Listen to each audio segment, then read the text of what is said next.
తెలంగాణ అసెంబ్లీలో బీసీ రిజర్వేషన్లు ఎస్సీ వర్గీకరణ బిల్లులకు ఆమోదం తెలిపిన ముఖ్యమంత్రి రేవంత్ రెడ్డి చిత్రపటానికి పాలాభిషేకం చేసిన వర్ధన్నపేట కాంగ్రెస్ శ్రేణులు.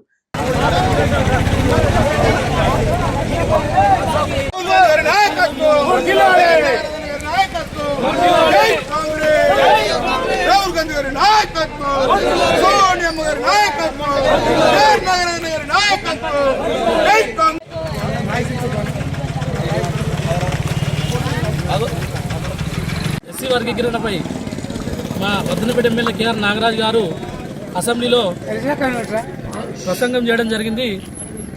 వర్ధన్నపేట ఎమ్మెల్యే గారికి ఇంత గొప్ప అవకాశాన్ని ఇచ్చిన స్పీకర్ గడ్డం ప్రసాద్ కుమార్ గారికి, చీఫ్ మినిస్టర్ రేవంత్ రెడ్డి గారికి, ఉప ముఖ్యమంత్రి బట్టి విక్రమార్క గారికి, ఎస్సీ వర్గీకరణ చైర్మన్ ఉత్తమ్ కుమార్ రెడ్డి గారికి మరియు దామోదర్ రాజనరసింహ గారికి, పొన్నం ప్రభాకర్ గారికి ఇంత గొప్ప అవకాశాన్ని ఎమ్మెల్యే గారు మాట్లాడే అవకాశం ఇచ్చిన అసెంబ్లీలో ఎమ్మెల్యే గారు కేఆర్ నాగరాజ్ గారు అనునిత్యం ప్రజలకు అందుబాటులో ఉంటూ ప్రజల శ్రేయస్సు కొరకే కొట్లాడతారు. అందులో భాగంగానే అంత గొప్ప అవకాశం ఎస్సీ వర్గీకరణపై ఎమ్మెల్యే గారికి అవకాశం ఇచ్చిన అందరికీ పేరు పేరున ధన్యవాదాలు తెలుపుతున్నాను. రాష్ట్రంలో ఒక దసరా పండుగలాగా పల్లె పల్లెన, వాడ వాడన, గ్రామ గ్రామాన ఉత్సవాలు జరుగుతున్నాయి. దీనికి ప్రధాన కారణం ప్రతిపక్షంలో ఉన్నప్పుడు మన ప్రస్తుత ముఖ్యమంత్రి రేవంత్ రెడ్డి గారు పాదయాత్రలో భాగంగా అనేక గ్రామాలు, అనేక నియోజకవర్గాలు తిరుగుకుంటూ ఈ వరంగల్ జిల్లాలో వర్ధన్నపేట నియోజకవర్గం ఐలోని మండలానికి కూడా రావడం జరిగింది.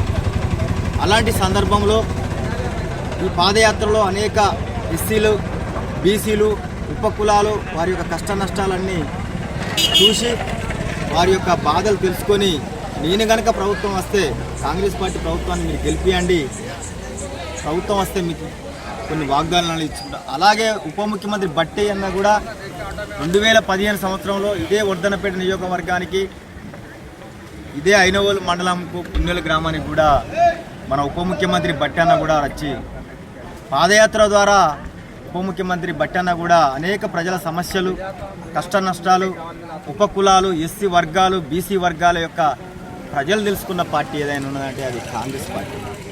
ప్రతిపక్షంలో ఉండి ప్రజల సమస్యల మీద అవగాహన కలిగిన కాంగ్రెస్ పార్టీ ఆ రోజు ఇచ్చిన వాగ్దానాల మేరకు కాంగ్రెస్ పార్టీ అధికారంలోకి వచ్చిన తర్వాత ఏదైతే మన రాహుల్ గాంధీ గారు ఉన్నారో, ఖర్గే గారు ఉన్నారో జాతీయ అధ్యక్షులు, ఒకనాడు ఈ దేశ ప్రజల కోసం అత్యంత పోరాటం చేసి బానిస సంకలం నుంచి విముక్తి చేసిన కాంగ్రెస్ పార్టీ దేశానికి ఎలాగైతే స్వాతంత్రం ఇచ్చిందో, ఈ దేశ ప్రజలకు, ఎస్సీ ఎస్టీలకు, బీసీలకు భూచట్టం తెచ్చి అసైన్లను ఎలా అయితే భూమి పంచిందో పేద ప్రజలకు, జాతీయ ఆహార పథకం తెచ్చింది, సమాచార హక్కు చట్టం తెచ్చింది ఇదే కాంగ్రెస్ పార్టీ.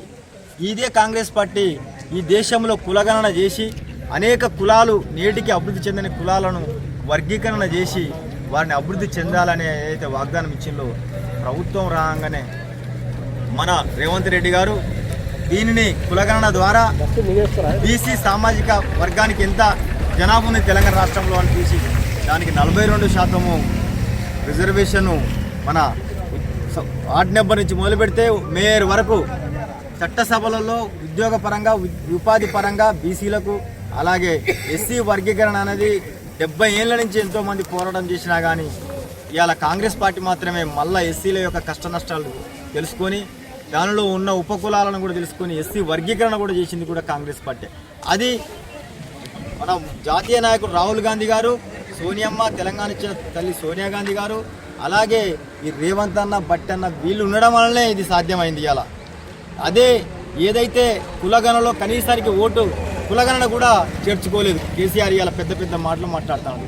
ఆయన సమగ్ర సర్వే చేసిన రోజు ఈనాడున్న ముఖ్యమంత్రి రేవంత్ రెడ్డి గారు కూడా ఆ సర్వేలో పాల్గొని తన నమోదు చేసుకున్నాడు. ఇవాళ ఈ కేసీఆర్ కానీ, వాళ్ళ కూతురు కవిత కానీ, లేకపోతే హరీష్ రావు కానీ, కేటీఆర్ కానీ ఎందుకు కులగణనలో పాల్గొనలేదు? ఇవాళ భారతదేశ చరిత్రలో అసెంబ్లీలో ఒక బీసీ సమస్యల మీద, ఒక ఎస్సీ సమస్యల మీద చర్చ జరుగుతుంటే ఆ చర్చల పాల్గొనని ప్రతిపక్ష నాయకుడు కేసీఆర్ ఎందుకు ఉండవలసిన అవసరం ఉంది? ఆయన ఆ ప్రతిపక్ష హోదా నుంచి తప్పుకొని ఎవరైనా బీసీలకు, ఎస్సీలకు ప్రతిపక్ష హోదా ఇవ్వాల్సిన అవసరం ఉంది. కానీ ఆయన ప్రతిపక్ష పాత్ర పోస్తలేడు.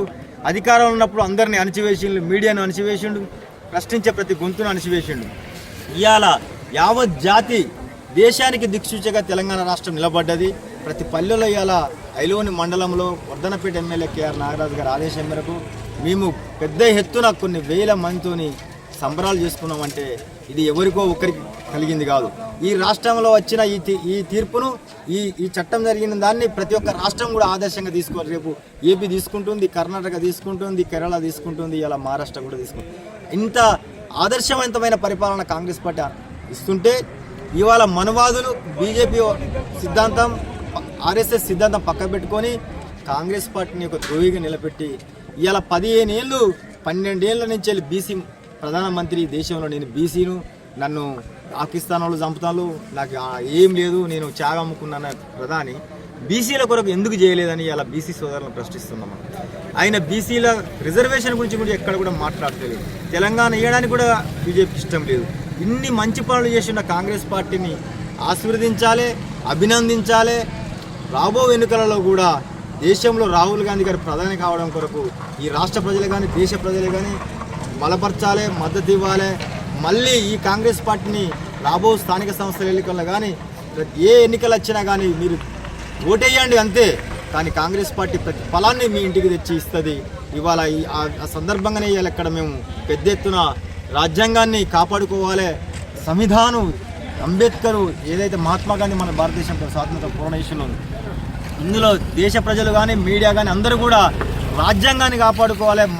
మతత్వవాదాన్ని మనవాదాన్ని తొక్కిపెట్టాలంటే మనం ప్రతి ఊర్లో ప్రతి పల్లెల్లో కూడా రాజ్యాంగాన్ని కాపాడుకోవడం కొరకు అంబేద్కర్ యొక్క సిద్ధాంతాల ప్రకారంగానే ఇవాళ ఎస్సీ ఎస్టీ బీసీ వర్గాలకు కూడా న్యాయం జరుగుతుందంటే ఓన్లీ అంబేద్కర్ వల్లనే జరుగుతుంది. కాబట్టి ఈ కార్యక్రమంలో పాల్గొన్న ప్రతి ఒక్క సోదరునికి, మండల పార్టీ అధ్యక్షుడు మహేష్ కుమార్ గౌడ్ గారికి, మన మంత్రి మండలికి, ఎమ్మెల్యేలకు ప్రతి ఒక్కరికి పేరు పేరున 2 చేతులు జోడించి కృతజ్ఞతలు తెలియజేస్తున్నాం. జై కాంగ్రెస్.